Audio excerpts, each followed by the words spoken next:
It was January 1996, deep winter in Minnesota, when the temperature dropped so low that even sound seemed to freeze in the air.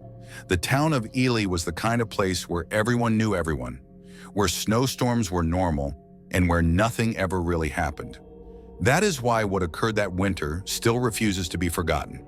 Three men, Thomas Reed, Eric Johnson, and Michael Alvarez, worked for a telecommunications company contracted to inspect and repair signal lines running through the Superior National Forest. It was routine work. They had done it dozens of times before. The forest was vast, silent, and brutal in winter, but they were experienced and well-equipped. On January 17th, they checked in with headquarters at 6:40 a.m. They were never heard from again. Their truck was found 2 days later, abandoned on a narrow Forest Service road, engine cold, doors unlocked. There was no sign of a struggle, no blood, no footprints leaving the vehicle, just 3 sets of footprints approaching it, frozen solid in the snow, as if the men had arrived, and then vanished. The forest around the truck was unnaturally quiet. Even the search dogs refused to move forward, whining and pulling back as if something unseen blocked their path. Search teams assumed hypothermia. Lost men freeze, panic, wander. It happens every winter. But as the days passed, nothing made sense. 3 miles north of the truck, deep in the woods, they found the first sign that something was wrong. A radio. It belonged to Thomas Reed. The battery was dead, but when technicians later examined it, they found recorded audio. Not intentional recordings, but open mic transmissions, triggered automatically. What they heard made several officers walk out of the room. At first, there was only wind, then breathing, heavy, uneven breathing. And then Thomas's voice, barely above a whisper. "Something's walking around us." There was silence. Then Eric's voice, shaking. "It's not an animal." A long pause followed. Nearly 40 seconds of nothing but wind and distant cracking sounds, like ice shifting. Then a third sound entered the recording. Slow footsteps. Too slow, too deliberate. Michael spoke next, his voice tight with fear. "It knows we can hear it." At that moment, the transmission cut off. The recording timestamp showed 9:12 a.m. The temperature that morning was minus 34 degrees Fahrenheit. Search crews expanded the area. Helicopters flew overhead, but pilots later reported something strange. Sections of the forest where the trees looked darker, denser, as if light itself struggled to pass through. Thermal imaging showed nothing living, but in one pass, a pilot reported a large cold shape moving against the wind, something that did not match any known pattern. They found the second object on day 5, Michael's boots, placed neatly beside a tree. No blood, no torn fabric, just boots, upright, as if someone had stepped out of them calmly and walked away barefoot into the snow. No human does that in minus 30 degrees Fahrenheit weather. By day 7, the search turned grim. Then on the 8th night, something happened that never made it into the official report. At 2:18 a.m., the Forest Service radio station received a transmission. No signal should have reached that far.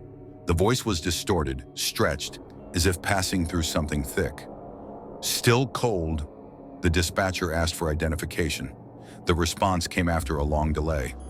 "It stands where the trees don't move." The voice was identified later as Eric Johnson's. Eric had been missing for over a week. The transmission ended with a sound that technicians described as wood bending under pressure, followed by a low resonant noise that did not match wind, animals, or machinery. Search operations were halted 2 days later. Officially, the men were declared lost to exposure. Unofficially, every person involved knew that explanation was a lie, because on the final day, a ranger returned alone to the truck site to retrieve equipment. When he opened the back door of the vehicle, he found something that had not been there before. 3 handprints, pressed from the inside of the frost-covered window. They were not human. They were too large, and they were facing outward, as if something inside the truck had been watching the forest. Search operations officially ended on January 25, 1996. The forest was declared too dangerous for further ground activity due to extreme weather. That was the explanation given to the families. But several people involved later admitted that the real reason was fear, not of the cold, but of what the forest had begun to do. 2 weeks after the search stopped, a snowmobile patrol reported something strange near the original truck site. Fresh tracks, not human, not animal. Long, uneven impressions pressed deep into the snow, circling the area where the truck had been found, then disappearing abruptly, as if whatever made them had simply lifted off the ground. One ranger followed the tracks farther than he should have. He later said the forest felt wrong. Too still, too quiet. No wind, no birds. Even the sound of his own engine seemed muted, swallowed by the trees. That was when he noticed the smell. Not rot, not smoke. Something metallic and old, like frozen blood and rust. About half a mile in, he found the first body. It was Thomas Reed, or what was left of him. He was upright, frozen in place, leaning slightly forward as if mid-step. His eyes were open, glassy, wide with terror. There were no signs of a struggle, no claw marks, no wounds, but his face was contorted in a way that suggested he had seen something he could not process. The coroner later noted something deeply unsettling. Thomas's internal organs showed signs of extreme stress and failure that did not match simple hypothermia. It was as if his body had shut down all at once, overwhelmed. Then they noticed his hands. His fingers were bent backward at unnatural angles, as if he had been pressing against something solid that could not be seen. The discovery was quietly reported. No media, no public statement. 2 days later, they found Eric Johnson. He was farther north, near a cluster of dead trees where nothing grew. His body was partially buried under snow, but his face was visible. His mouth was open, frozen mid-scream. His throat showed bruising, not from hands but from pressure, as if the air itself had crushed inward. Near Eric's body, searchers found the source of the radio transmission. The radio was shattered, twisted, but still faintly active. When technicians played back its final data, they found something new. A voice that did not belong to any of the three men. Low, slow, rhythmic, not speaking words, but mimicking breath. Inhale, exhale, inhale, exhale. Then faintly, almost playfully, Eric's voice echoed over it. It learned us. Michael Alvarez was never found, but the forest gave one last sign.